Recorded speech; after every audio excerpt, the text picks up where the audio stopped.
Title: The Adventures of Sherlock Holmes by Arthur Conan Doyle. Good evening. Settle in, find a comfortable position, and let the gentle rhythm of the voice carry you into a calm, immersive retelling of a very familiar book, The Adventures of Sherlock Holmes. Tonight, we will travel slowly through 12 small, vivid investigations in the life of Sherlock Holmes and Dr. John Watson.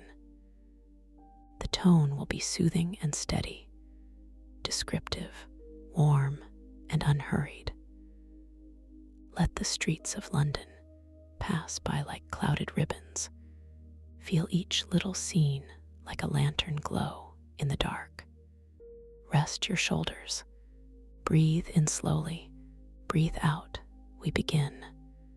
Read the title of the novel, The Adventures of Sherlock Holmes. We open on Baker Street.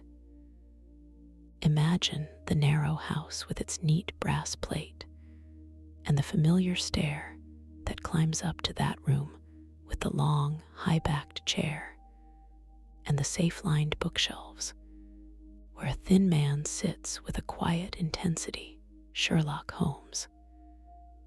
Beside him sits his friend and chronicler, Dr. John Watson, whose steady heart and grounded presence offer the perfect balance to Holmes' brilliant restlessness.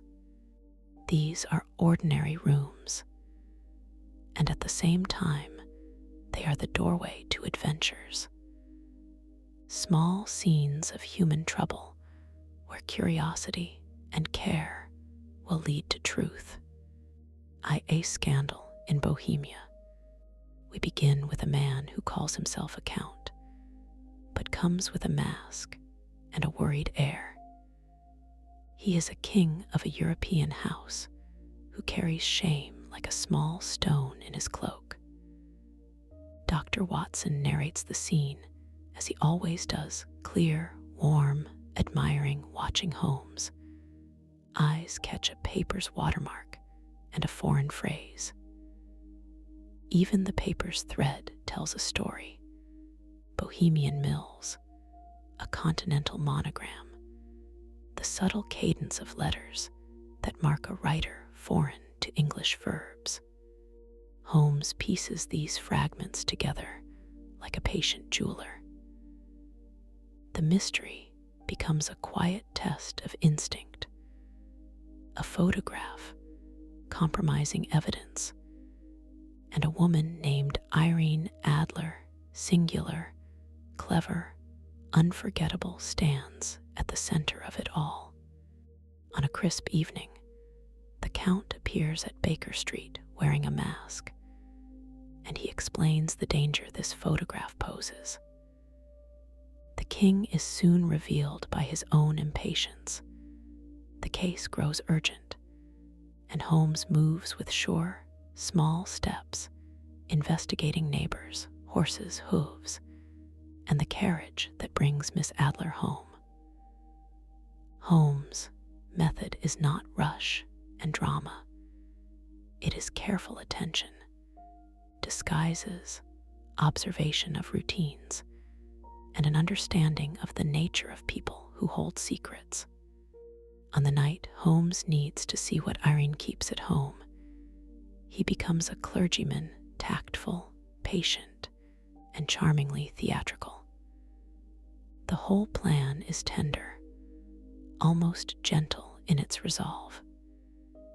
In the midst of a staged commotion and a clumsy prank, Holmes' patient skill reveals that Irene Adler's loyalty and bravery are equal to her wit.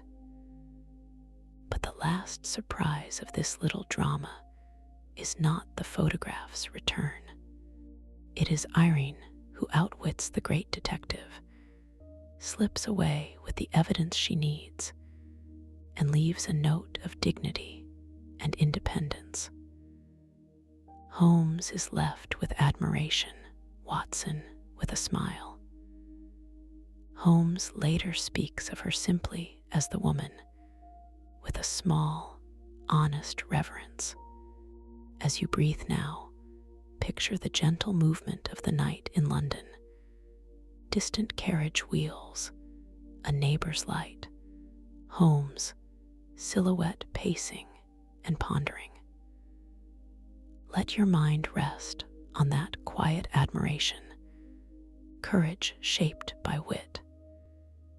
Imagine the warm hush of Baker Street as Watson settles again, and let the steadiness of this scene guide your breathing. Aye, the Red-Headed League.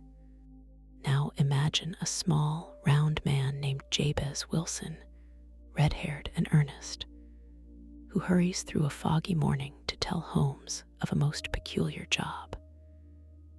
There's a curious advertisement, so odd it seems like a joke, calling red-headed men to copy the encyclopedia and pay handsomely for simple, idle hours. Wilson's assistant, a practical fellow named Vincent Spaulding, persuades him to try, and for weeks the man sits copying letters by morning and earning small golden rewards. Holmes listens with relaxed curiosity. The case at first seems comic, an eccentric will, an improbable bequest, but Holmes' mind prefers the small oddities. He puffs his pipe, allowing the shape of the problem to fill the room. Then, quietly, he maps the absurd puzzle into a possible motive. What advantages might a crook gain by keeping a pawnbroker out of his shop for hours each morning? Why that particular man? Holmes follows small clues, ink marks, knee patterns, the way a man's work shapes his clothing, and reaches out across the city. Each small observation is like a pebble dropped into a wide, dark pond. Rings of meaning spread from one detail to another. At night, Holmes and Watson lie in wait in a bank cellar. The whole scene is low and cozy in a strange way, lamps smothered, breath fogged in the chill, the soft clank of iron. Then, quietly and quickly, a hand appears from the pavement, then a man, then another. The plot collapses like a soft trap. The thieves' tunneling is revealed, a simple, ingenious burglary to reach the bank's vault. Holmes' delight is not in the capture alone, but in how the chain of small clues had led him there. Listen to that quiet. The soft scrape of stone, the patient web of reasoning, the gentle satisfaction when the right thread is pulled and a secret is revealed. Aye, a case of identity. The scene changes to a cool morning filled with ladies and small, desperate hearts. Miss Mary Sutherland enters, a pale, practical young woman who loves quietly and with steadiness. Her trouble is modern and human. A missing man, a secret engagement, a vanished fiancé who leaves only a puzzling signature typed on a machine. She is engaged to Hosmer Angel, a shy man who types his own letters. Yet on their wedding day, he vanishes and leaves her with a hollow question. The small details here, buttons missed, a finger stained with violet ink, shoes mismatched, are the quiet languages Watson listens for with Holmes.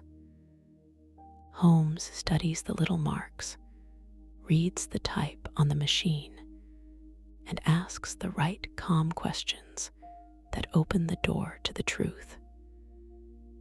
Sometimes the story's heart is a very gentle one. A young woman's faith, missteps, and the kindness of those who would protect her. IV, the Boscombe Valley mystery. We move now to a soft green valley where a man falls under the heavy weight of a terrible blow, and suspicion falls upon his son. Holmes arrives with Watson to a farmhouse where careful observations turn suspicion into compassion. The country air and the slow cadence of village life create a lulling backdrop, but the heart of the problem is urgent. Who struck the blow, and why? Holmes walks the damp grass at the pool with measured steps, studies the marks of feet, notes the slope of a track, the imprint of a heel, small, quiet things that hold the shape of a whole evening. The case grows to show how misunderstandings, old debts, and family pressures can lead to devastating consequences. Holmes' kindness is a key here as well. He hears more than the evidence. He hears the pains people carry, and he uses that listening to ease an innocent man's fate and protect the vulnerable. V. The 5 Orange Pips. A story winds in from distant seas. There is a young man with a family curse, an old, terrible warning that comes in the shape of 5 orange pips, and a KKK. The old letters, mailed years apart, are like a slow, insistent tide. Holmes will piece together the meaning of those pips, a reminder from a dark, organized society in America, the Ku Klux Klan, and a score that will not be left unswept. The wind howls outside as the case unfolds. Holmes traces ships, ports, and time, and his energy hums like a lamp. The solution is bleak as a sea rumor. A ship roars, a stern is found, and the trail drops into the ocean's wide silence. Let the story remind us that not every mystery ends in comfort. Sometimes quiet, sorrowful truths linger like sea mist. VI. The Man with the Twisted Lip. We come back to quiet domestic life, an opium den, dim and strange, full of drifting smoke, soft voices, and the hush of ruin.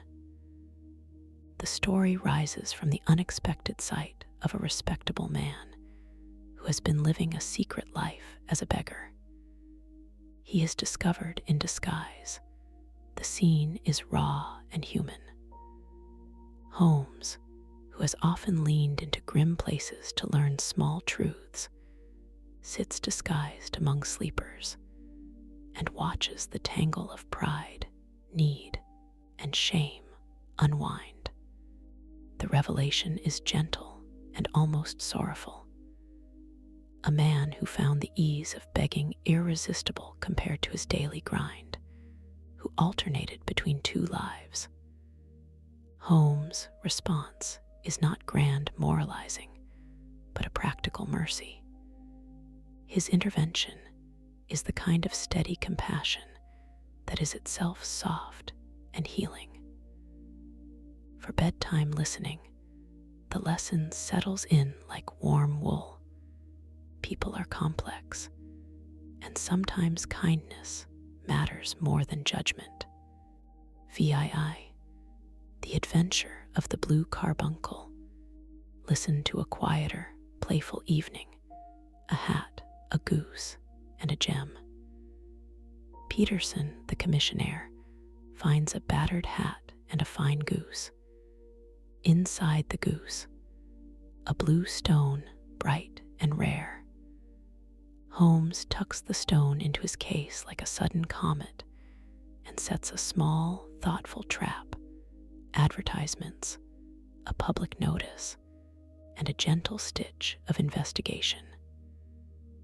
The city's winter chill softens as this small story unfolds into warmth. Holmes' skill is humane here. He treads lightly around honest men like Henry Baker and a frightened servant named James Ryder. There is a small courtroom stir, but Holmes chooses a tender mercy over punishment. He returns the jewel to its owner, but not before a few quiet laughs about goose pies and public folly. The night ends warm and mild, a case closed not with gallows or scandal, but with a neat little act of justice that leaves everyone easier. VII, The Adventure of the Speckled Band. In a cooler, more tense note, a country house becomes a place of animal fear and unusual death. Helen Stoner's words tremble in the Midlands air. Her sister's last cry, the speckled band, a ventilator, a dummy bell rope, a barred window, and a creature too deadly to be named easily at first. The house is old as memory, stripped of modern comforts, and a man named Dr. Roylott fills it with Indian pets and a history of violence. Holmes listens to the small clues: a whistle in the night, a suspicious bell rope, a swinging lamp, a cheetah's low cry in shadow. The tension is slow as winter's breath, and once again Holmes' patient logic is the balm. He learns to let the night speak, and when the sound comes, the cry that does not belong to a human voice, the resolution is swift and merciless. A deadly, trained animal, a snake from distant lands, has been the instrument of murder. The scene resolves with careful tenderness. A dangerous man's own plot turned upon himself, and the quiet comfort that justice can sometimes come from the smallest, bravest acts. IX, The Adventure of the Engineer's Thumb. This tale brings forward a mechanical heart, a hydraulic press, and a man who wakes without a thumb. Victor Hatherley, an engineer, has been recruited for a midnight repair at a remote country place. The work proves a trap. There is labor on a massive press that grinds like a living thing. Suspicion and fear are immediate. Hatherley nearly loses his life, but recovers to tell his tale. Holmes follows with an instinctive tenderness, tracing the burned press, the ruined house, the burned documents. The final reveal is of counterfeiters who used unusual means, the press that smashes to hide counterfeit production.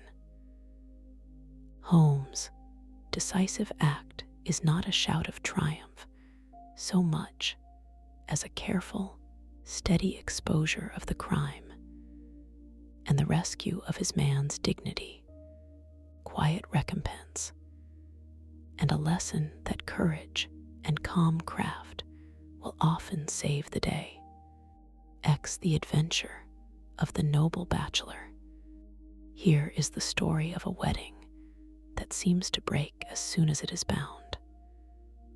Lord St. Simon marries, and on that very morning, the bride vanishes from the breakfast table. Panic and scandal spread through the drawing rooms and the newspapers. Holmes looks patiently at the larger shape. A Californian heiress with a secret past, an American named Frances Moulton who reappears at the altar, and a hurried, secretive flight that conceals not see. Holmes walks the lines between England and America, laughter and reproach, and threads together an honest, humane solution. The woman's heart leads her back to the man she loved before. And Holmes' intervention helps the three find a quiet settlement that averts scandal and secures dignity. There are no sharp tribunals here, just the slow, reconciling hum of mercy and practical wisdom. XI, The Adventure of the Barrel Coronet. A different strain, a banker, a coronet of rare stones, and a son under suspicion. The barrel coronet is a treasure public, irreplaceable, and glowing like a small sun. Mr. Alexander Holder, a dignified banker, wakes to find 3 stones missing, his son accused and taken away by the police. Holmes listens to the banker's grief and walks the well-worn path of evidence, footprints in the snow, the pattern of keys, the arc of a child's temper. Here again the lesson is gentle. The boy had found himself in the middle of a conflict between duty and love. He had not stolen, but had struggled to protect someone else. Holmes' revelation is careful and full of pity. Sometimes justice is better served by listening and acting with kindness rather than by hasty punishment. The jewels come back, the family is spared ruin, and compassion reshapes what might have been a deep wound. XII, The Adventure of the Copper Beeches. Finally, we rest on the edge of a wood where copper beeches stand like the ribs of a cathedral. Violet Hunter, lively and practical, comes to the detective with a peculiar offer: a large salary and a strange string of conditions: blue dresses, hair cut short, sitting with her back to a window. Holmes, always alive to the small oddities, senses a hidden unhappy plan. She goes down to serve at the Copper Beeches, a house divided by shutters, locked doors, a huge mastiff, and a forbidden wing. The question curls like smoke. Whom does the household fear? Holmes watches the long lane. He studies the barred rooms. He follows the ripple of small hints. A stranger by the roadside, an empty shuttered room, a ladder against a roof. There is cunning and cruelty here, and a woman imprisoned in an attic room. The rescue is gentle and fast. Holmes moves with decisive calm. He frees the captive, disarms the villain, and turns a household of fear into a safe place for the girl who came looking only for honest work. The final image is of the copper beeches themselves, tall and patient, witness to human folly and human courage alike. So ends our slow, comforting tour through 12 small wonders, scenes of human weakness met by steadiness, small puzzles that bloom into compassion, lonely nights in which the lamp of calm observation draws us through. The stories are small in scale, but they are vast in heart. They teach us to notice a dust smudge on a cuff, a cut hair, the cadence of a foreign verb, or a reflection in a spoon, each a doorway to deeper truths about human life and human choice. As you rest now, let the gentle cadence of these scenes ease you farther into a quiet night. Imagine Baker Street as candlelight fades and the city settles like an old book closed at the end of a long reading. Picture Holmes in his chair, the thin smoke rising from his pipe like a little white question mark. Watson's steady presence on the other side of the room, the bookshelves sleeping, the lamp's circle of warmth, and the world outside fog soft as memory, and the muffled passing of a midnight carriage. Each little case we've told becomes a calm lantern in the night. Small lights to keep watch while you sleep. If your mind wanders, send it gently back to a single detail. Irene Adler's clever smile, the red-haired man in the pawnshop, the blue stone glittering like a star, the steam of the serpentine, the hiss of the speckled band. Let those images soften into a slow pulse. You are safe. Your breath is slow and smooth. Good night. May your dreams be gentle, and may your wake find you rested and curious for the next small mystery the world will offer. The end.